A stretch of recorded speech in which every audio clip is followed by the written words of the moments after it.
What's up, TikTok? So I know it's been a minute since I made a video. Your girl been on a struggle bus. Okay, so this may be a two-part video because I have a lot to say. Y'all, I'm looking a mess, so please excuse me, honey. I don't have on no makeup. I don't have my Invisaligns in because I'm drinking coffee. We blessed, okay? And my hair look a mess. But anyway, I've been on a struggle bus for a couple of months now. Been going back and forth to the doctor. Like, I literally been going back and forth to my doctor like a lot. But I haven't been unwell. So I've told you guys about how my stomach was hurting, how I was feeling bad, how I was feeling nauseous, how I was feeling weak. I had the endoscopy and I had been diagnosed with gastritis. So I made those videos. And so I also told you guys that I was having headaches too. Very bad headaches back in January, I'm sorry, of this year. I was having bad headaches to the point that I was feeling quite delirious. Like, y'all, I would be at work. Yes, I was at work, still trying to work. And I work and I have to save things on the computer. So, yeah, I'll be thinking that I've saved things on the computer. I think I was typing things up and saving things on the computer. I was not. I thought I was replying to people. I was not. Girl, I was on the struggle bus. My head, like, I have a high tolerance for pain, but my head was hurting so bad, like it was pounding. And honestly, my head still hurts a little bit, but it does not hurt as bad. But I was, like I said, I was going back and forth to my doctor. Doctor, what is wrong with me? I was taking all kind of tests, blood work. Yeah, I'm talking about from iron to A1C to B12 to STDs. Like, literally everything was negative or in range. Okay, so the STD tests, all of them were negative. The other tests, like for the other stuff that she tested for, were in range, except she thought that my B12 was on the lower side. She said having a lower B12 can cause the headaches and things of that nature. So anyway, so she did prescribe me some headache medicine, which I felt like that did not work because I was taking them for a week. But the next week after that, I was looking down at my phone and I got so weak and so dizzy that it was so crazy. I literally was off balance. I actually had 2 clients that day. It was on a Friday. And one of my clients was like, Amanda, you're scaring me. She's like, you don't look well.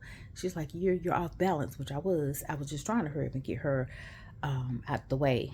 It was my sister's birthday, and I was like, girl, I'm trying to I'm just trying to, get you out the way so I can go get my sister a birthday gift so I can take it over to her house. She's like, oh no, please don't go over to your sister's house. Please don't. She's like, just lay down. And she's like, because I was telling her that I had to get my child. She said, I'll go get Lauren if you want me to. I'll get her from work. And I said, no, I'll be okay. So after I got done with her, I did not go to get my sister a gift. I actually laid down and I fell asleep. And my child called me. I did not realize I fell asleep, but my child called me. She's like, did you forget to come get me? Y'all, forgot to go get my child on time, but I ended up getting her like 30 minutes late. But anyway, so I went back to my doctor. I was like, listen, my head is hurting extremely bad. I cannot take it. And I have a high tolerance for pain, a very high tolerance for pain, but those headaches were banging. And like I said, I still have some, but they're not as bad. So something is still, but we still have to take tests. Okay. But anyway, so the headaches. Okay. So on, Valentine's Day, I got sick at work. Like, I was on the phone with my supervisor and I started shaking.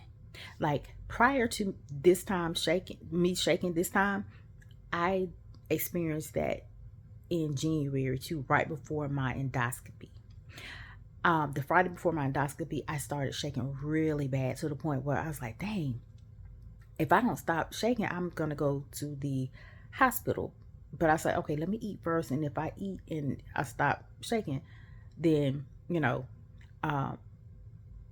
wouldn't go to the hospital. I had never shaked like that before, ever.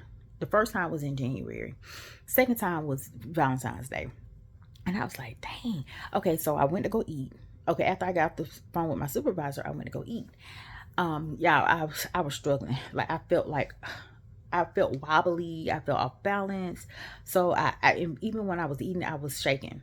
So I finished eating, and I was like, dang, I still don't feel good. Like, I don't feel good. I just, you know, and sometimes God speak to you and tell you to do things when you should.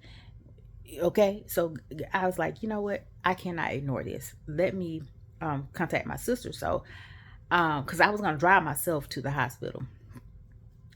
I don't think I should have done that. Yeah, I was like, no, I don't think I need to do that. So I didn't do that. So one of my sisters said she was going to take her ex-husband to the Emory, and then my other sister said that my other sister, she was in the meeting, so she didn't get my phone call. So I asked my coworker. So she wasn't able to take me because she had parked and walked over there. So she's like, we'll get the other coworker. So my other coworker took me to the hospital.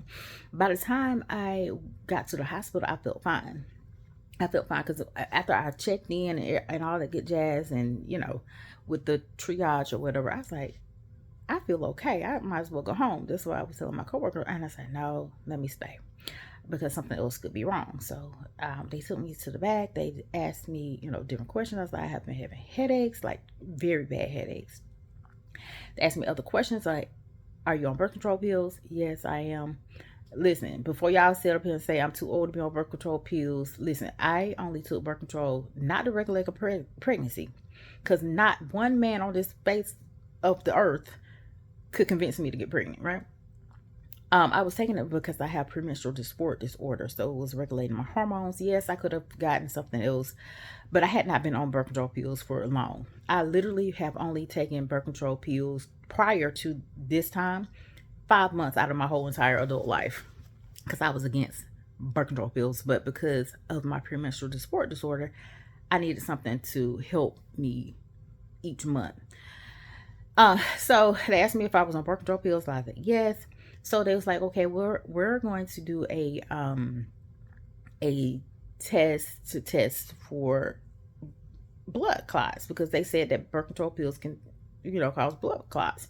So my D-dimer test came back. It was over 4,000. It's supposed to be around 500.